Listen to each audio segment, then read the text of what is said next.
¿Qué tal están? Bienvenidos. Teatralización de la vida y la cultura. En pleno siglo XXI se puede afirmar que es una tendencia generalizada lo de buscar la representación tanto en la vida como en la cultura. Y de esta manera me parece que es interesante decir algunas palabras sobre esta cuestión en este vídeo. Y voy a realizar un análisis filosófico, sociológico, antropológico y estético de este fenómeno. Hay que comenzar diciendo que la teatralización de la vida y la cultura es algo evidente si se analiza un poco la sociedad actual. La vida humana ha estado, además, desde sus albores, profundamente enraizada en estructuras de representación. Lo que también se conoce como realidad es en gran medida, se puede afirmar, una construcción simbólica en la que los seres humanos organizan, expresan y orientan sus experiencias vitales mediante esquemas narrativos, gestuales y rituales. Desde esta perspectiva, hablar de la teatralización de la vida y la cultura no es una metáfora superficial, sino una forma densa de entender el fondo estructural de la existencia humana en sociedad. Se puede decir también que la teatralización no se limita al escenario del teatro como arte, sino que impregna los espacios cotidianos, las formas de poder también y las relaciones sociales en general, porque las lógicas de la identidad y los lenguajes del cuerpo también son teatralizables, son representables. De hecho, la teatralización, entendida en sentido filosófico y cultural, designa la transformación de la vida en una representación, esto es, la configuración simbólica, escénica y comunicacional de la experiencia humana. El sujeto, de esta manera, se ve compelido no solo a ser, sino a mostrar que es, a proyectarse, a construir una imagen de sí mismo en interacción constante con los demás. Esta dimensión performativa de la vida adquiere además una relevancia cada vez mayor en la modernidad y más aún en la hipermodernidad o posmodernidad del siglo XXI, la posmodernidad tardía, donde el individuo se convierte, como señalaba Guy Debord, en la sociedad del espectáculo, en actor y espectador de su propia vida, escenificada. De esta manera, pues es evidente que uno de los puntos de partida más adecuados para pensar esta problemática se encuentra en el pensamiento de Erving Goffman, sociólogo canadiense, que en la presentación de la persona en la vida cotidiana de 1956 propuso un análisis dramatúrgico de la vida social. Según Goffman, los sujetos no se comportan de forma espontánea, sino que gestionan constantemente impresiones, calculan expresiones y elaboran escenificaciones de sí mismos ante un público. El yo no es una esencia, sino un conjunto de papeles que se representan ante diferentes escenarios sociales. Hay un frente, podríamos decir, donde se interpreta el rol para el otro y un detrás del escenario donde el sujeto puede relajarse y dejar caer la máscara, la identidad. Entonces no se posee, sino que se representa. No es un ser, sino un hacer escénico. Y esto lo saben muy bien los actores. Pero esta intuición goffmaniana es heredera a su vez de una larga tradición filosófica y literaria que ha pensado la vida como un teatro. En la antigüedad, ya en el pensamiento estoico y en Séneca, se sugería que el mundo era un gran escenario, teatrum mundi, se podría decir en latín, en el que los hombres interpretaban los papeles que el destino les asignaba. En la Edad Media, esta metáfora adquirió connotaciones teológicas. Dios era el dramaturgo que escribía la obra del mundo. Los hombres eran los actores y la vida era una prueba. En el Barroco, en el siglo XVII, con Calderón de la Barca y su gran teatro del mundo, esta concepción alcanza su apogeo. El mundo es una representación efímera en la que cada cual tiene un papel, pero al final todos comparecen ante el juicio de la verdad, desnudos de sus máscaras o de sus representaciones, se podría decir también. En el siglo XX, esta metáfora se seculariza y se convierte en una herramienta crítica. El teatro deja de ser una imagen de lo divino o de lo trascendente y pasa a ser una metáfora estructural de lo social. En este contexto emerge la noción de teatralidad no solo como cualidad estética o formal, sino como categoría ontológica, epistemológica y política. La teatralidad designa la dimensión performativa del ser, su exposición escénica ante la mirada del otro y la construcción mediada y simbólica de su presencia. El sujeto es ante todo alguien que se muestra, que se representa, que se ofrece como imagen, y la vida deviene de esta forma escenografía, coreografía, performance, y en este aspecto y en este marco pensadores como Jean Baudrillard, Guy Debord, Michel Foucault, Judith Butler y Richard Wagner han contribuido a profundizar la comprensión del fenómeno desde distintos ángulos. Baudrillard, por ejemplo, en su crítica radical de la modernidad tardía, hablará del simulacro como el estadio en el que la representación ya no remite a ninguna realidad subyacente, sino que se convierte en su propia lógica autosuficiente. Vivimos en un mundo donde la apariencia ha sustituido a la sustancia. Para Debord, en la sociedad del espectáculo, todo lo vivido se ha transformado en representación. Los medios, además de comunicación, la publicidad, el consumo y la cultura de masas han convertido la existencia humana en una escenografía continua sin experiencia directa. Y además también Foucault, por su parte, explorará la manera en que las instituciones moldean los cuerpos y las identidades a través de rituales, discursos y escenificaciones de poder.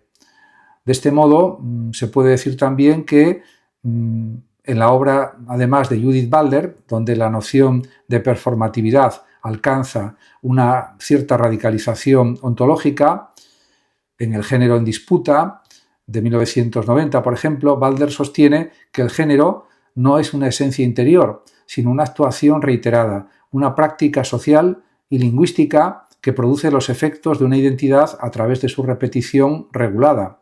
Ser hombre o mujer no es un hecho biológico simple, sino una puesta en escena normativa que se construye en el tiempo.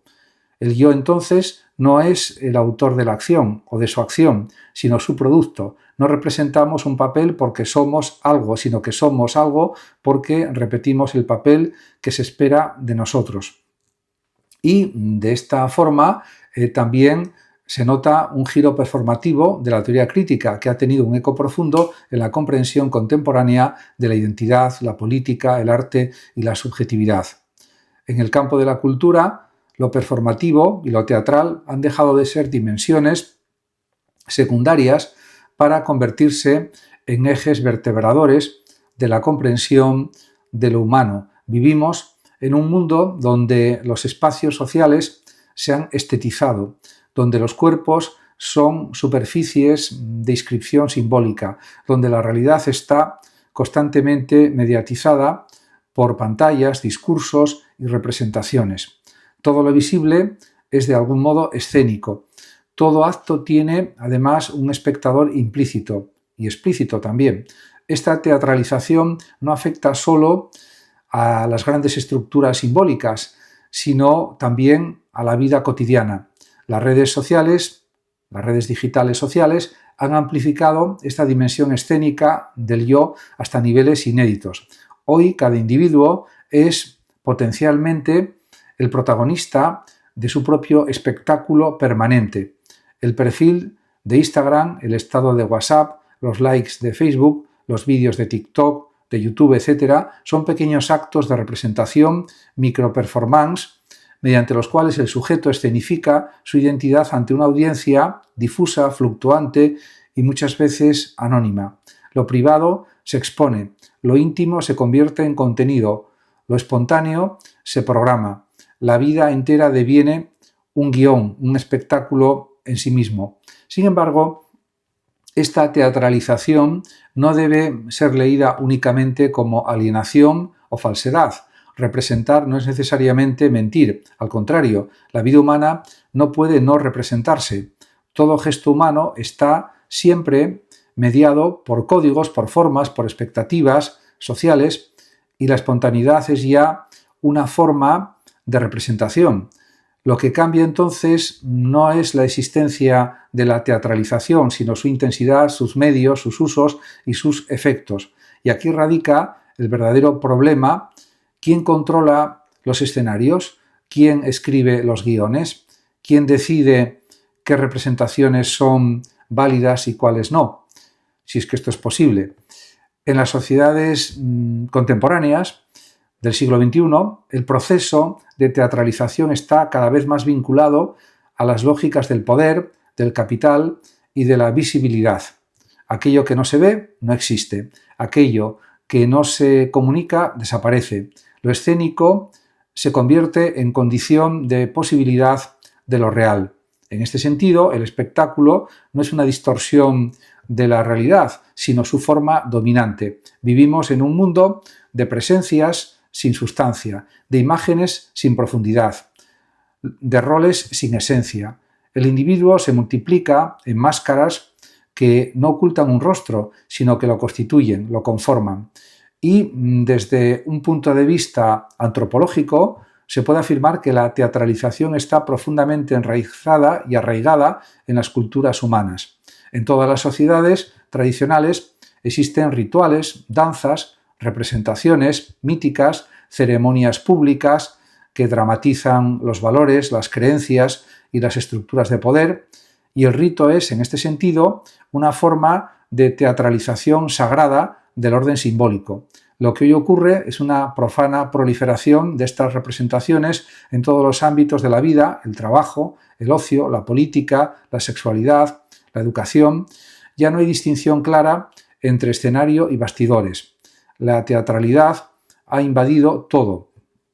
Y de este modo, en el ámbito político, por ejemplo, la teatralización ha alcanzado niveles paroxísticos. La figura del líder carismático es más que nunca un personaje escénico que domina los códigos de la imagen, el relato, el gesto y la provocación. La política espectáculo sustituye también al debate racional, lamentablemente. El meeting es una performance, la entrevista es un guión, la declaración pública es un acto de puesta en escena. Lo que importa no es la verdad, sino la eficacia del impacto. Lo político se convierte de esta manera en marketing emocional. En este contexto, la teatralización de la política no es simplemente un efecto de los medios, sino una condición estructural del ejercicio del poder. En las democracias de masas en las que estamos, en las democracias representativas, precisamente el nombre alude a la representación también. Pero esta teatralización también tiene potencial subversivo. No todo acto escénico reproduce el orden dominante. El arte performativo, el teatro político, la parodia, la disidencia escénica, el activismo artístico, etc., pueden utilizar la teatralidad como herramienta de crítica, de ruptura, de reconfiguración del espacio simbólico. El teatro, entendido en sentido radical, puede devenir un espacio de verdad. Como afirmaba Antonin Artaud, el teatro puede ser una peste que sacude los cimientos de la sociedad. La representación, por tanto, no tiene por qué ser enmascaramiento necesariamente. Puede ser también revelación, confrontación, verdad realizada en la propia realidad. Así se plantea también una tensión permanente entre la teatralización como máscara y la teatralización como desvelamiento.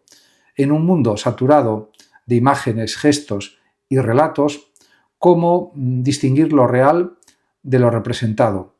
¿Tiene aún sentido esa distinción?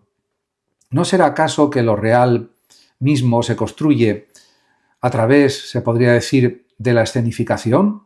En este punto, la fenomenología, el psicoanálisis y la teoría crítica convergen en una idea inquietante. El yo no es anterior a su representación, sino que nace en y por ella. Y de esta forma, en el teatro, como en la vida, no hay un sujeto que primero existe y luego actúa. El sujeto es siempre un actor, un ser que se constituye en el gesto, en la mirada, en la palabra, en la escena. Por eso, quizás, la teatralización no sea una patología de la cultura contemporánea, sino su esencia más íntima. El hombre, como decía Nietzsche, es un animal que finge, que actúa, que crea ficciones para vivir. La cultura no es lo que oculta la verdad, sino lo que la hace posible. La teatralización, por tanto, es el modo en que el humano se revela a sí mismo en el espejo del otro, se podría decir. Por tanto, lejos de denigrar lo teatral como falsedad, debemos aprender a pensar la teatralidad como condición del humano. La cultura no es más que la suma de las representaciones simbólicas que una sociedad crea para orientarse en el mundo, y la teatralización es la forma en que esas representaciones se encarnan en los cuerpos, en los gestos, en los espacios. La vida misma, en su dimensión social, no es otra cosa que un teatro, un juego de roles, de normas, de significados compartidos. El problema no es vivir en el teatro, sino ignorar que estamos en él. Esta forma, además de tomar conciencia, no implica cinismo ni nihilismo, sino una posibilidad de libertad lúcida. Si la vida es representación, entonces puede ser también reinvención. Si los papeles son aprendidos, pueden ser transformados. Si la escena es construida, puede ser reescrita y vuelta a representar de otra forma. La teatralización de la vida no nos condena a la mentira, sino que nos abre al juego de la creación simbólica. Ser es representar, pero representar es también poder cambiar el guión. En última instancia, la teatralización de la vida y la cultura es una invitación a asumir la dramaticidad de la existencia, a sabernos actores y autores, máscaras y rostros, personajes y a la vez personas. Es una llamada también a habitar el escenario del mundo con responsabilidad estética, ética y política, y quizá también a redescubrir en el arte del teatro y en la teatralidad de lo real un camino para reconciliarnos con la complejidad, la ambigüedad y la potencia creadora del humano. Muchas gracias a todos por su atención y hasta mi próximo vídeo. El que lo desee puede compartir este vídeo, darle like o suscribirse a mi canal de YouTube. Hasta pronto.